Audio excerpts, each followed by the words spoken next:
Despite the way some people talk about the Bible, it didn't just fall down from heaven written in King James English, and God didn't take over the mind of the authors and divinely dictate everything they were supposed to write.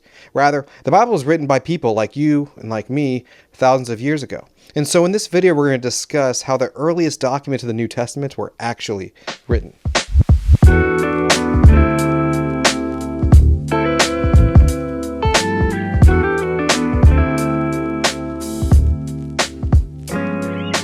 Alright, so as I was saying, the Bible was written by real people like you and me thousands of years ago, and they used the technology that was available to them at their time to put together dense narratives, historical tales, prophetic poems, impassioned letters, and so much more. When it comes to the New Testament, a lot of people think that the Gospels were written first because they're about Jesus and Jesus comes chronologically first. However, that's not actually the case. The Gospels were written after the Pauline Epistles. So the earliest documents we have in the New Testament are the letters written by Paul. Now, when most people think of Paul writing letters, they imagine something similar to Rembrandt's painting of the Apostle Paul. Paul is depicted as a white guy writing with a quill and parchment in a dark, solitary space, toiling over every word. This kind of thing is common in art, and Rembrandt's depiction is actually one of many similar paintings. Yet these images are, of course, imposing a Western or more modern understanding of authorship onto Paul. However, in the ancient world, letter writing and authorship looked a whole lot different. But in order to understand how Paul's letters were written differently, we're going to have to talk about that naked guy.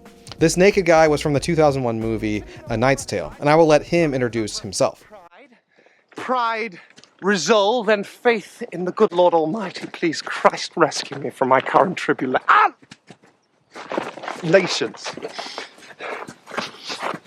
Who are you? Lilium interspinus. The lily among the thorns. Geoffrey Chaucer's the name. Writing's the game. So, this naked man is a writer, and if you know anything about this story, the main character, William, and his companions are heading to a jousting tournament so that William can joust as a knight in the tournament. But there's one problem. Did you say patents of nobility? William is not a knight, he is not of noble birth, and he needs a document forged that explains that he is of noble birth, which is called a patent of nobility. Luckily, he finds this naked writer to make him a forgery, and he's able to change his stars and be the knight he has always wanted to be. Now, you're probably wondering, why are we talking about this movie from 2001? It's a good question. Well, later in this movie, the main character, William, pens a letter to his love, Jocelyn. And the way that he pens that letter is a lot like the way that Paul pens a letter in the ancient world. It is strange to think.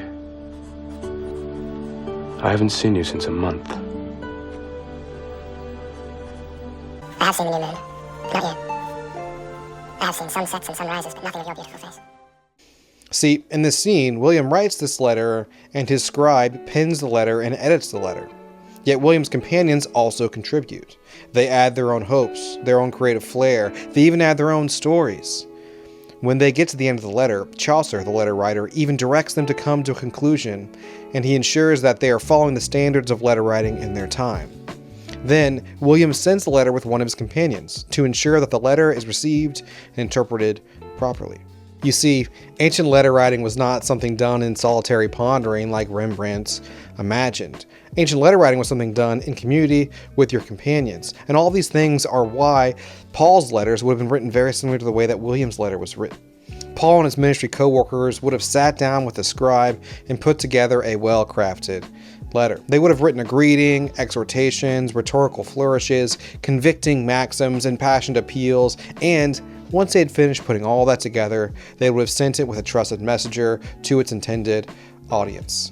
This is why Dr. deSilva writes in his introduction to the New Testament, the essential skill of letter writing would not have been neglected. But how do we actually know that Paul didn't write by himself? Yeah, how do we know? That's a good question. It's written right there on the text. But seriously, if you read closely, it's written right there on the text. Let's look right at 1 Thessalonians. This is me struggling to open my GNT. Paul, Silvanus, and Timothy to the church of the Thessalonians. Silvanus and Timothy are not just mentioned here because they are co-workers, they are co-authors. And Thessalonians is not unique. 2 Corinthians has something similar, Philippians has something similar, Colossians has something similar, even Philemon has something similar. And there's even evidence that Paul and his co-workers were writing with an amanuensis, which is like the technical term for like a scribe or a What? What? A writer? There are multiple moments at the end of Paul's letters where it indicates that Paul actually is writing in a line with his own hand. For example, 1 Corinthians 16:21 reads, "I, Paul, write this greeting with my own hand." And so the implication here is that this one distinct line is different and somebody else is writing the rest of the letter. So Paul's essentially like signing the document or something like that. Yet in Romans 16:22, we actually have one of the scribes named in the text. It reads, "I, Tertius, the writer of this letter, greet you." Now, this writer would not have used a quill and parchment like in Rembrandt's painting or like Chaucer in A Knight's Tale. Rather, they would have used papyrus and they would have used a reed stylus. So, similar to A Knight's Tale, Paul's letters were actually written by a whole group of people and a scribe. However, there's one more slight difference between the way that Paul's letters would have been written and the way it happens in A Knight's Tale. In A Knight's Tale, the letter was sent by a trusted friend, and then Jocelyn reads the letter for herself. However, in the case of Paul's letters, the messenger would have likely read the letter out loud to its recipients. This is why in places like Colossians 4:16 it reads, "And when the letter has been read among you, do that also in the church of the Laodiceans." There's actually evidence that the mention of Phoebe at the beginning of Romans 16 indicates that she was the letter carrier and the reader of Romans to the Roman community. Check out my other video for more detail. This is why Dr. Jennifer Powell McNutt and Dr. Amy Peeler say in their article, interpreters widely agree that by placing her, that is Phoebe, first in his list, Paul introduces Phoebe as the bearer of the letter.